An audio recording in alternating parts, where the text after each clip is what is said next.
Hi, today I will talk about three major laws that have had an impact in Bolivian education.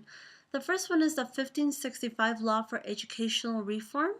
The second one is the Avelino Sinani Law, and the third one is the Children's Law. The 1565 Law for Educational Reform was implemented in 1994, and it is the very first law in the country that talked about including the cognitive and the constructive theory into education, both theories that are centered in the student and the student's needs. This law had the same educational curriculum content for the whole country, and it was the very first law to attempt teaching children in their native languages. Here, the parents would send their children from rural areas into the city to be able to learn languages like English or Spanish that would be more beneficial to them for the future. The second law is the Avelino Sinani, which was written based on a rural school project that was proposed in the 1930s, based on the indigenous teachings. This is a law that is currently working in the educational curriculum in Bolivia right now. This law focuses on children's cultural backgrounds more than in universal knowledge.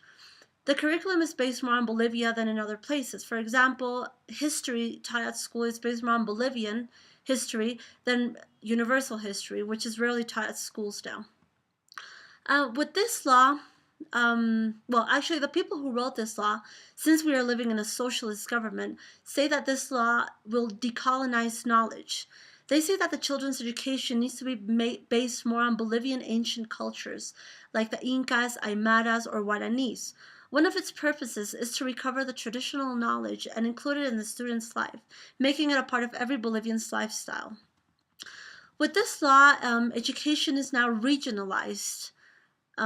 Different that it was in the educational reform, which was everything was the same, meaning that today education here is different in every part of Bolivia, and it actually depends on the ancestral cultural background that the school is located in. For example, here in La Paz, they are taught more about the Incas, the Aymaras, and in the eastern part of the country, they are taught more about Amazon, with Amazon culture themes like the Guaranis. They are also taught the languages in these regions. In the countryside where most indigenous people live, lessons are taught in their native languages, and the students aren't taught any other languages, which could be more beneficial to their country, since the languages that they are taught in are only spoken in those regions. On the other hand, here in the city, all children are forced to learn the native languages in their region. The problem with teaching these languages is that there are no teaching methods for this, or books, or certified teachers, since these languages are taught orally. This law also wants people to value the indigenous part of their culture. Therefore, they say that any universal scientific knowledge is not valid, since it doesn't take into the ancestral indigenous culture's sciences into account, and that this universal knowledge, therefore, is not relevant to the indigenous Bolivian cultures. This law also wants to make students in the cities go work to the country and stay there to get to know the indigenous cultures more. On the other hand, a positive aspect that this law has is that every student that graduates school, besides having their high school diploma, will also receive a technician diploma in either technology, carpentry, agronomy, or secretary. This law is taking all the indigenous people's cultures into consideration, but what about the non-indigenous people? The third law is the children's law. This law basically protects all children's rights. Concerning education, this law prevents teachers' abuse to the students, and it also makes sure that every child receives equal opportunities, evaluations, help, etc.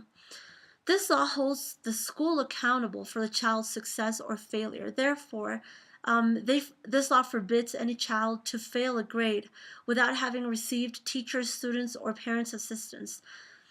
On the other hand, if the parents do not consent of the child being held back, the school has to pass the child, even if the child is not ready for the next grade.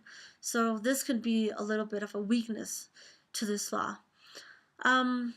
Some of these laws have helped Bolivian education, but some aspects of them are sending the education back instead of moving it forward.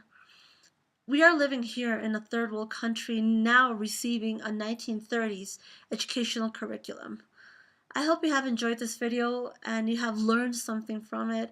So I will greatly appreciate your feedback and your opinion um, about these issues. Thank you very much.